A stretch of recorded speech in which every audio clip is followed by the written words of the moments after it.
दोस्तों welcome to Uttarakhand समाधान। तो देखिए दोस्तों, एक बार फिर मैं मौजूद हूँ यहाँ पर 20 प्रश्नों को लेकर। तो आप लोग अपना आंकना जरूर करें, क्योंकि आने वाले जितने भी एग्जाम्स हैं उत्तराखंड एसआई हो, पुलिस हो, फॉरेस्ट गार्ड हो या पटवारी हो, सभी के लिए यह सीरीज महत्वपूर्ण होने वाली है। तो जो पहली बार दोस्तों हैं वो चैनल को सब्सक्राइब जरूर करें और पहले की वीडियो सभी देख लें, क्योंकि ये आज हमारे शायद नवा हमारा पार्ट है।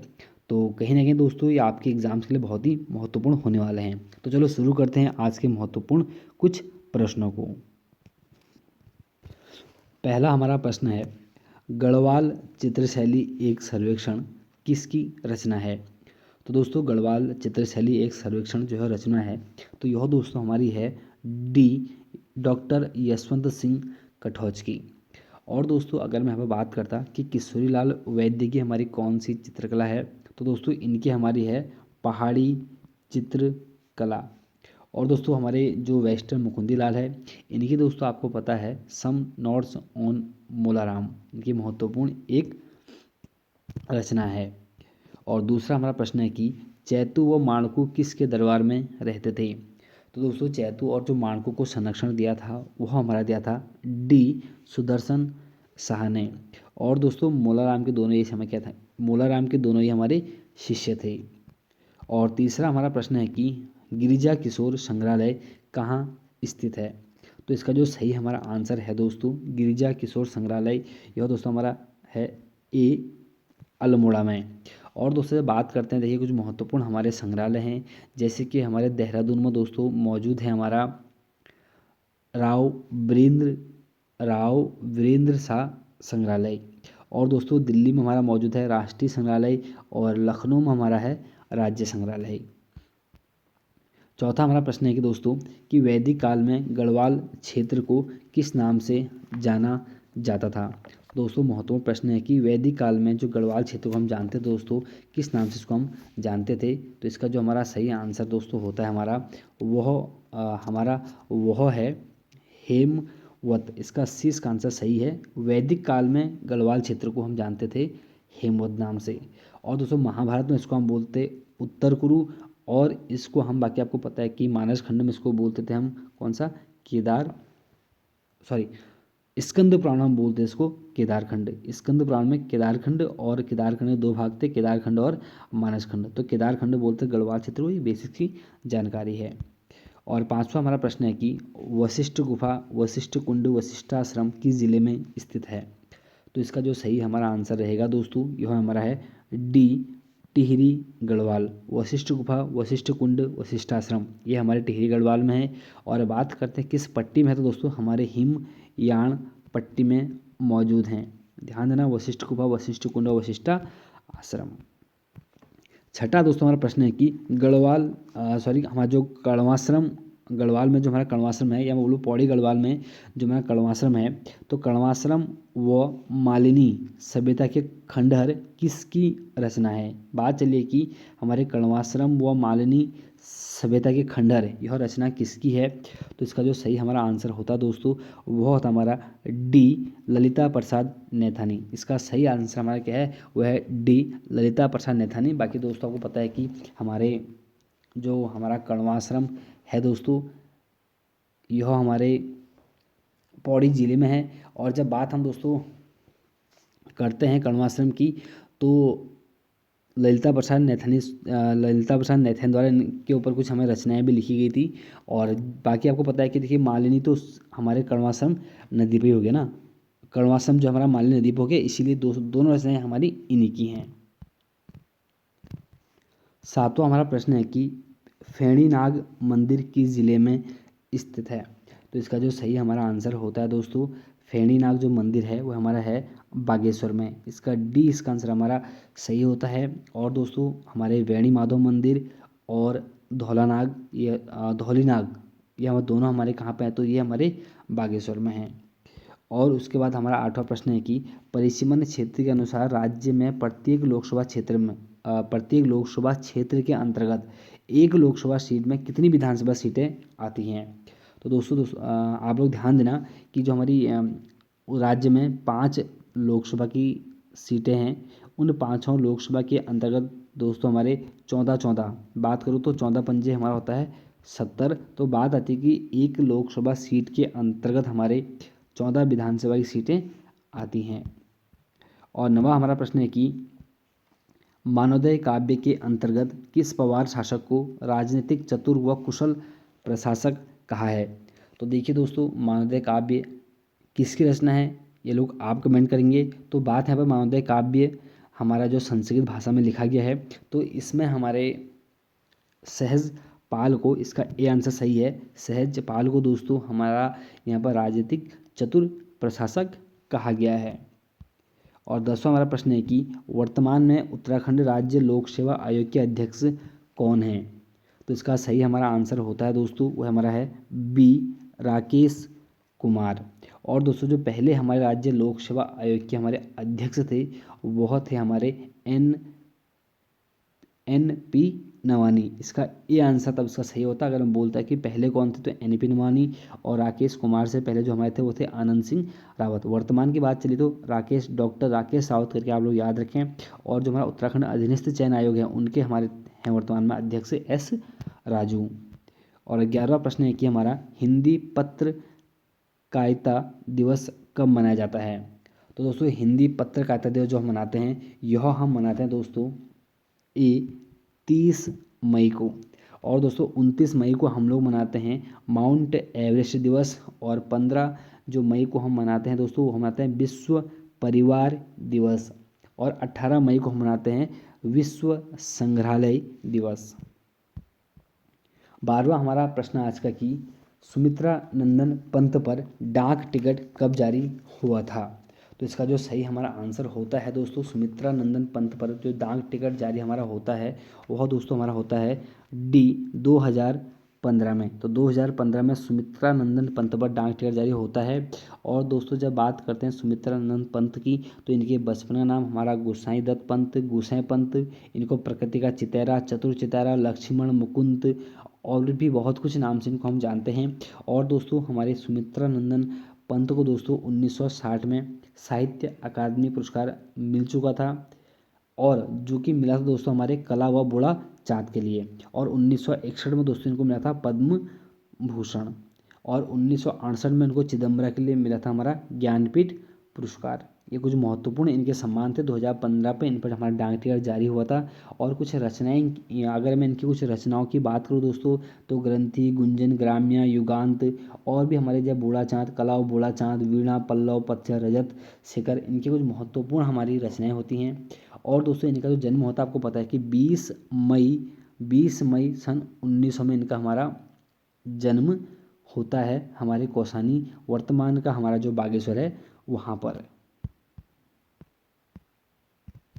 13वां हमारा प्रश्न है कि निम्न में से कौन सा व्यंजन पंचमाक्षर या नासिक्य वर्ण है? तो इसका जो सही हमारा आंसर होगा दोस्तों, इसमें हमारा जो दोस्तों आप देख लीजिए, जो हमारा ये मौ है यह हमारा पंचमा अक्षर है।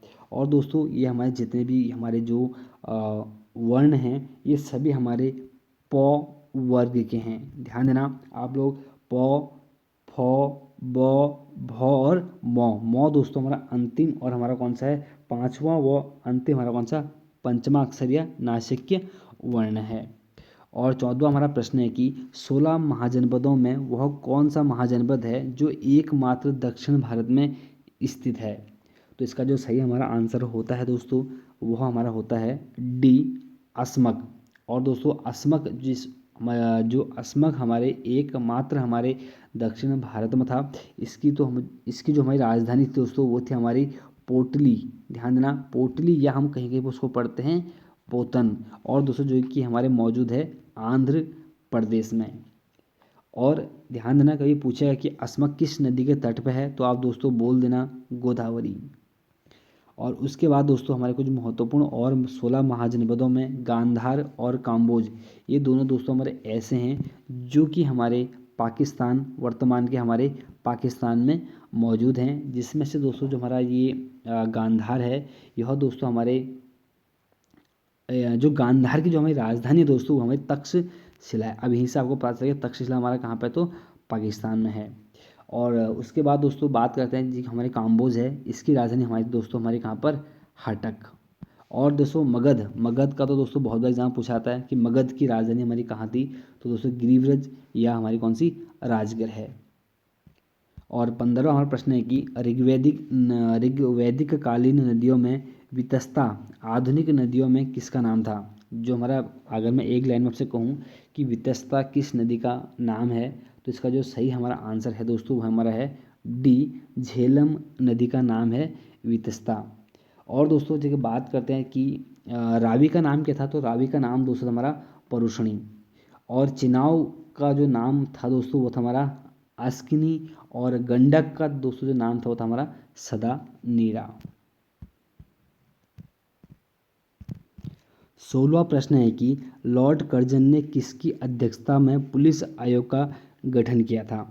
तो देखिए दोस्तों, हमारे लॉर्ड कर्जन द्वारा बहुत से आयोग बनाए गए थे, जिसमें हमारा पुलिस आयोग, सिंचाई आयोग, रेलवे आयोग और दोस्तों विश्वविद्यालय आयोग, इसके अलावा पुरातत्व, हमारे भारतीय पुरातत्व विभाग और अकाल आयोग और गुप्तचर विभाग एंड बहुत कुछ दोस्तों हमारे लॉर्ड कर्जन द्वारा निर्माण किया गया था। जिसमें दोस्तों पुलिस आयोग के जो अध्यक्ष थे उनका यहाँ पर आपसे पूछा गया है। तो दोस्तों सर एंड्रयूज फेजर हमारे पुलिस आयोग के अध्यक्ष थे। ध्यान देना, इसका डी इसका आंसर हमारा सही है। और दोस्तों जब हम बात करते हैं कि टॉमस रॉबर्टसन, देखिए टॉमन रॉबर्टसन की अध्यक्षता में दोस्तों उन्होंने रेलवे आयोग का गठन किया था। और दोस्तों लिखा है सर टॉमस रेले, तो सर टॉमस रेले की अध्यक्षता में उन्होंने हमारा वो जो विश्वविद्यालय आयोग था उसकी स्थापना की थी। और सर कॉलिन स्टॉक मॉनक्रिफ की अध्यक्षता में दोस्तों हमारे लॉर्ड कर्जन ने सर कॉलिन स्टॉक मॉनक्रिफ की अध्यक्षता में दोस्तों ने सिंचाई आयोग की स्थापना की थी। तो दोस्तों सबके सब महत्वपूर्ण हैं, आप लोग एक बार एक नज़र जरूर मारें इन प्रश्नों पर। और हमारा 17वां दोस्तों प्रश्न आज का कि मोपला विद्रोह किसके नेतृत्व में हुआ था। तो दोस्तों जो मोपला हमारा विद्रोह था यह दोस्तों हमारे मालाबार, हमारे केरल में हुआ था, ये इसलिए महत्वपूर्ण है। और दोस्तों जो हमारा ये मोपला विद्रोह था इसका जो हमारा नेतृत्व दोस्तों हमारा किया था वह क्या था, हमारा अली मुस्लियार ने। तो ये दोस्तों बहुत महत्वपूर्ण हमारा एक प्रश्न बनता है। मोपला विद्रोह हमारे जो कि दोस्तों हमारे हुआ था, जो ये मोपला विद्रोह था दोस्तों इसका अपने आप में एक महत्व है, क्योंकि दोस्तों एग्जाम बहुत बार हमारा पूछा भी गया है। और क्योंकि दोस्तों ये लॉर्ड रीडिंग के समय हमारे हुआ था 1921 में, जो हमारा यह मोपला विद्रोह हुआ था इस टाइम पर जो हमारे दोस्तों 21 में 21 और 22 बोल दूंगा, तो इस टाइम पर लॉर्ड रीडिंग हमारे यहाँ पर वायसराय थे। और जब मैं बात करता हूँ दोस्तों कि भगत जवाहर मल, तो आपको पता है दोस्तों मैंने कल भी कहा था कि जो पंजाब में जो कूका आंदोलन हुआ था लॉर्ड नॉर्थब्रुक के समय, तो यह जो उसका जो नेतृत्व किया था ना हमारे कूका आंदोलन का, वो हमारे भगत जवाहर मल और बाबा राम सिंह ने किया था। और दोस्तों सेवाराम के नेतृत्व में दोस्तों भील विद्रोह हुआ था हमारे पश्चिमी घाट के आसपास। और दोस्तों तीरथ सिंह के नेतृत्व में दोस्तों हमारा हुआ था तीरथ सिंह के नेतृत्व में दोस्तों हमारा हुआ था एक महत्वपूर्ण खासी आंदोलन, जो कि हमारे हुआ था असम में। और 18वां हमारा प्रश्न है कि दक्षिण पूर्व एशिया का एकमात्र स्थल रुद्ध देश हमारा कौन सा है। तो दोस्तों जो दक्षिण पूर्व एशिया का एकमात्र स्थल रुद्ध जो देश है दोस्तों वो हमारा है ए लाओस। और सबसे बड़ा दोस्तों विश्व का जो स्थल रुद्ध देश हमारा है वो है हमारा कजाकिस्तान। और दोस्तों विश्व का दूसरा सबसे बड़ा स्थल रुद्ध देश अगर कोई हमारा है तो वह दोस्तों हमारा मंगोलिया। तो कहीं ना कहीं दोस्तों अपने आप में सभी प्रश्न हमारे महत्वपूर्ण हैं, एक बार आप लोग इनको नोट जरूर करते हुए चलें। और उसके बाद दोस्तों हमारा 19वां हमारा प्रश्न है कि जयप्रकाश नारायण द्वारा हमारा सर्वोदय योजना कब प्रकाशित किया गया था। तो दोस्तों हमारे जयप्रकाश नारायण द्वारा एक सर्वोदय योजना का प्रकाशन किया गया था, जो कि उन्होंने किया था 1950 में। इसका डी इसका आंसर हमारा सही है। और दोस्तों देखिए बहुत कुछ है दोस्तों हमारे 1938 में दोस्तों हमारे जो जवाहरलाल नेहरू थे, भारतीय राष्ट्रीय कांग्रेस के तत्कालीन हमारे अध्यक्ष थे, तो इन्होंने दोस्तों राष्ट्रीय नियोजन समिति का गठन किया था 1938 में, राष्ट्रीय नियोजित समिति का गठन। 1945 में दोस्तों हमारे NM रॉय द्वारा जन योजना शुरू की गई थी। और 1945 में जन योजना हमारे NM रॉय द्वारा। 1944 में दोस्तों हमारे यहाँ पर एक महत्वपूर्ण देखने मिलता है बॉम्बे प्लान। 8 उद्योगपतियों का दोस्तों एक हमारा समूह था बॉम्बे प्लान। ये महत्वपूर्ण दोस्तों 1944 में उसका हुआ था। और दोस्तों आज का 20वां और आज का अंतिम प्रश्न हमारा कि भारतीय भूमि से भारतीय प्रक्षेपण यान द्वारा प्रक्षेपित प्रथम भारतीय उपग्रह कौन सा बना। तो इसका जो सही हमारा आंसर है दोस्तों वो हमारा है डी, रोहिणी RS प्रथम। तो देखिए दोस्तों ये थे हमारे 20 प्रश्न। कैसे लगे आपको एक बार कमेंट जरूर करें। तो मिलते हैं दोस्तों एक नेक्स्ट वीडियो में। जय हिंद, जय भारत।